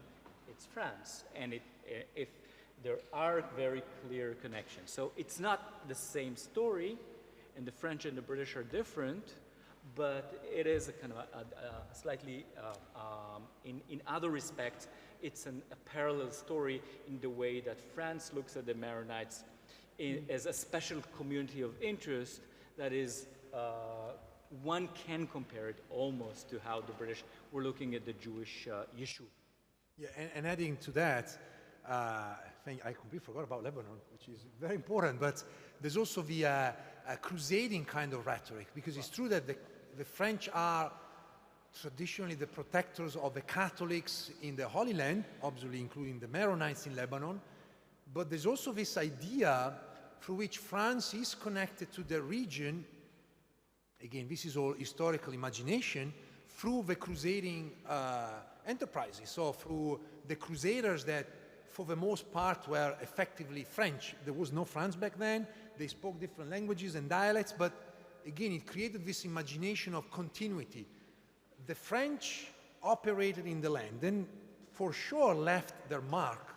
If you go around Lebanon and northern Israel, there's plenty of castles, crusading castles. There's even some genetic work done for which, yeah, there's obviously DNA left over by the French, Italian, Germans, whatever. But, there is this narrative which helped creating this connection between, again, religion and empire. It's made up. I want to make sure that we understand that, but it's a real narrative. Perfect. We have other minutes for other questions. If okay, another. Oh, two hands. Wow.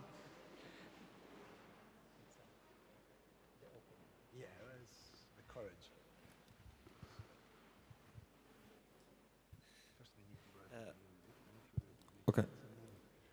Okay.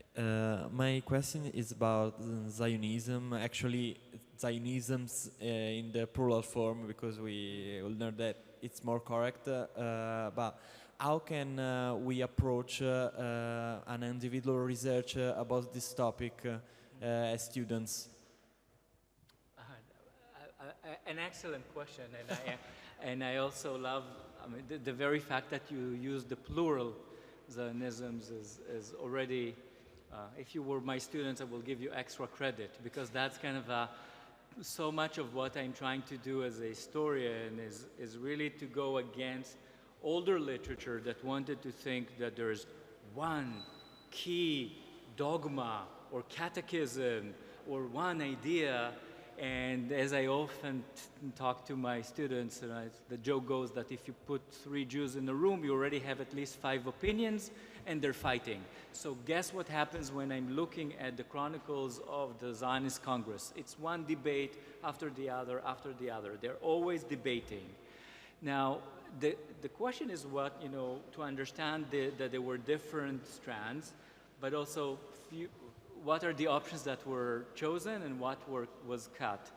The problem is, of course, that today we're still using the same word, but that's a general problem in history, right? That the way that politicians and activists and so on are using Zionism today to refer to Israeli policies, to settler violence and so on, the connection to the late 19th century and the early 20th century is often very, very slim, right? So words in history, it's a bit like the famous, you know, the story about the ship, the Theseus ship, that it leaves the port and you start changing, you know, one element from the ship to the second element for the ship, and after a while, not, you know, we still call it in the same name, the ship of Theseus, but all the materials from which it was built were already replaced. So I think that when we're talking about Zionism today, I'm not saying that the word doesn't appear. It appears time and again. But its connection to the sort of the ship that left the port in 1897 is very slim, and it has more to do with politics of the modern Middle East, Israel of the last 20 years, the rise of the neoconservative and populist right in the entire world, and the way in which this is like a global disease that has also local symptoms, and so on. I'm going to switch to Italian in a second. C'è un libro in italiano molto importante, probabilmente l'avrei anche visto, di Arturo Marzano, che si chiama proprio La storia dei sionismi, che ti dà l'idea proprio di questa transizione, cioè proprio da tanti movimenti anche come si è arrivato a un'idea di un singolo movimento, però attenzione, molti coesistono, quindi guarda, è un libro che vale la pena perché è scritto ovviamente in italiano, anche molto bene ed è molto chiaro su, soprattutto come diceva Arie, quello che poi sono stati tagliati, cioè tutta una serie di movimenti del sionismo che hanno smesso di esistere, che però, attenzione, la storia non si fa con i sé, però cioè, ti fanno pensare, se fossero stati quei movimenti invece di questo, come sarebbe andata la storia? Cioè, diciamo, è una buona riflessione, ecco. So the last question. Oh, okay. Very quickly. Okay. Okay. Mine is a rather easy question. I wanted to ask, is the term Middle East from a colonial and imperial conception, and is it the actual name of the land that contains Palestine and its surrounding states? Fantastic question. Are you from Scotland? I don't think so. So, like many things, I mean, like the Greenwich Watch, right? The fact that we put the world map and put Britain in the center. and we count the hours that the zero is in Greenwich in London.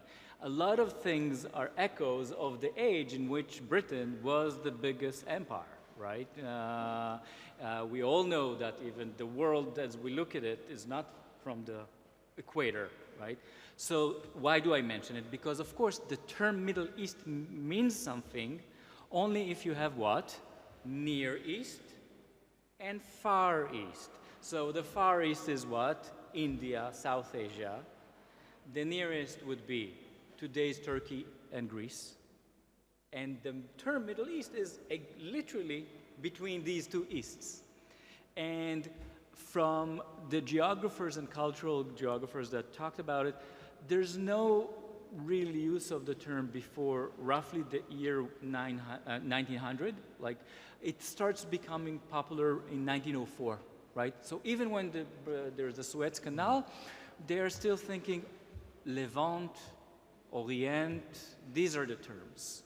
And of course, in Arabic, Mashriq is much more, right? So it's also a question of who do you ask? The people that are living on the land or so on. And for the Jews, it's not, of course today there's a modern Hebrew word for Mizrach Tichon, which is literally Middle East. But the Jewish text will talk about Eretz Israel, Eretz HaKodesh, literally Holy Land, right? And even the Jewish compass, right? Yama, Kedma, Negva, V'Mizracha. So the compass, the word for east and the word for going straight is the same. So think about the geographical imagination is not that we have the North Pole. This is our European conception of a map. It's just turn the map like this. Going forward is to go to the east. That's the Hebrew imagination of geography. Yeah, and I think it's important to highlight the fact that we're saying that, I mean, generally people in the area, would call themselves Shami, so part of Bilad Sham. Now, of course, there existed local identities, but Shami was Greater Syria. Greater Syria, so this idea of belonging to that particular land. And I want to add something here because your question is very important. Terminology, because we talked about Jerusalem. Now we have this view about Jerusalem divided in 4 quarters, right? But again, that's a German-British invention. They mapped the city according to their own beliefs and understanding of how people, according to them, should have been divided. The city was itself much more complex with more neighborhoods, first of all, and neighborhoods that were mixed. But, what we got was the map of first the Middle East when it started using, and Jerusalem as a city divided in 4 quarters, Christian, Armenian, Jewish, and Muslim. Now, there were pockets of majorities, but that was not the real map. So again, you see how our perceptions defines the others, and then I would say, unfortunately, many times have been adopted because then they become sort of the currency. I mean, that's it. That's how we call it. It's the Middle East. And okay, so the last. Okay. Oh, we are continuing. Maybe. Okay, very very short. Why does the religion is so important in the Ottoman Empire? Well, religion in the Ottoman Empire, is important for 2 reasons. A, the Sultan is the Caliphate, right? So the minute the Ottoman Empire collapses, it seems as a tragedy for Muslims, not only in the Middle East. You need a Caliph, and it's very important in. There's a fantastic book by Jamil Aiden that is called The Idea of a Muslim World. The fact that you need to imagine a pan-Muslim world is exactly because the Ottoman Empire collapsed. Right? When you had an Ottoman Empire, the Sultan is the Caliph. Caliph is literally replacer in Arabic. To replace is Lahlif, right? So he's in the representative of Muhammad. The minute you don't have the Ottoman Empire, it collapsed. So that's in the big level. And by the way, it's super important for the British because they are very worried that if they're doing something in Palestine that will antagonize the Muslims in Palestine, that will backfired to them in India, right? In the British sources of the time, they were not using the word Muslims. They were calling this the Indian Mohammedans. The Indian, so you will have big debates among the English, for instance, about the Balfour Declaration. One of the strongest, fiercest oppositions to the Balfour Declaration is from a Jewish minister in the British cabinet, Edwin Montagu. And he says, don't do it, don't do it. And one of the main reasons is that the same Edwin Montagu is busy doing reforms in India. And he says, you will create a mess in India when there are so many Muslims there.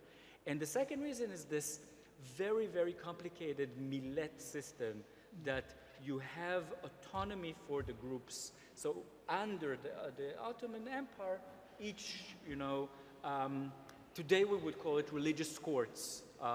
Each religious group has its own, own judges, legal court. For Jews, it's their own kashrut, the diet, and so on. Their mikveh, the ritual bath.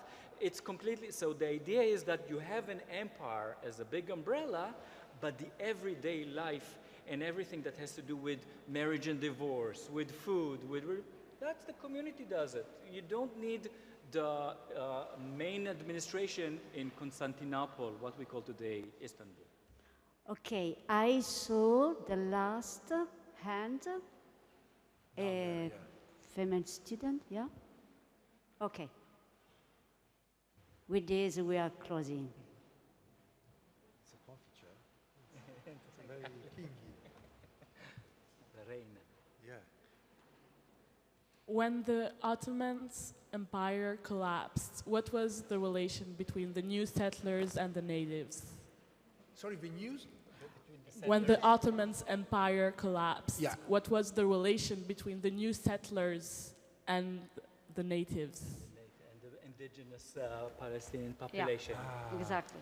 It really, it really depends on which area of Palestine you're talking about. So for instance, in rural areas, when you have settlers that are creating farms and so on, you already start seeing first frictions and antagonism. But there's also the areas when you had the old Jewish presence. Jerusalem, for instance, is one of them. So there was a Jewish, in Hebrew they call it Arba Artzot HaKodesh, the four holy cities, the four places where there was a Jewish community. Jerusalem is one, Tzefat, Tiberias, and Hebron, right? Because they had religious significance. There, the relationship was slightly different. Often these were Jews that lived among the local population. Sephardi Jews spoke Arabic. There was even sometimes an expectation from the Zionists that they will be the bridge to the Palestinians, right? Because their culture is similar, their music, their everyday life. But some of what historians such as, I'm thinking about Abigail Jacobson in Jerusalem, is saying that the war was very dramatic. So even among the Jewish community in Jerusalem, it's very clear, there were a lot of Jews that were not part of the organized yeshuv that were Zionist. But in the dramatic circumstances of the war, the Zionists they helped each other. They were almost, if you would be opting out from the Zionist organization, you will most probably starve to death, right? They would help, they would have money. So the ability of those other Jewish communities that were not Zionists to stay out was much more limited after that. And the British already they're using this collective term, yeshuv, for all the Jews in Palestine, and kind of not seeing these distinctions. Yeah, and I want to add something just to make it even more complex. Arie mentioned the fact that obviously there's differences between the urban areas and the countryside. In fact, in the countryside is where sometimes you have incidents because, control of land, you have Palestinians selling land, and so sometimes between them, the farmers there and the newcomers, you get to see increasing tension. In the urban areas, you have tension for sure, and I'm stepping into someone else's research, in this case actually my wife, but where there's the day life, and the day life is marked by tension, sometimes between business people, workers, where you also have the emergence of the idea of a Jewish work and Arab workers. But then you have the night, and or sort of, let's call it the world of entertainment, where boundaries simply disappeared. So Haifa, Jerusalem, Jaffa, so the big urban centers, they all experience this mixed life. And I'm not trying to paint it as like a nice, picture, but there were avenues for which still these relationships that were tense during the day, well, at night, they kind of disappear. And remember, we're talking about an extremely young population. Yes, they were elderly, but the influx of newcomers, the survivors of World War I, the average age is fairly low. So, here you have also influx of ideas, necessity, needs. And we also always have to remember, this is an extreme period of modernization which existed before. Okay, there's already a modernizing process under the Ottomans, undeniably so. But after the war, you have all of these new tools coming, which, to us makes us laugh, but like the gramophone, and then later on the radio, public music, and so you have really the population dividing. Daytime, tension, nighttime, a little more relaxed. So where different avenues were explored. Okay, thank you for your attention. Thank you for your presence here. You can cross on the corner on the right and on your left. So we have this moment for sharing food. But please let me again thank you for your presence here.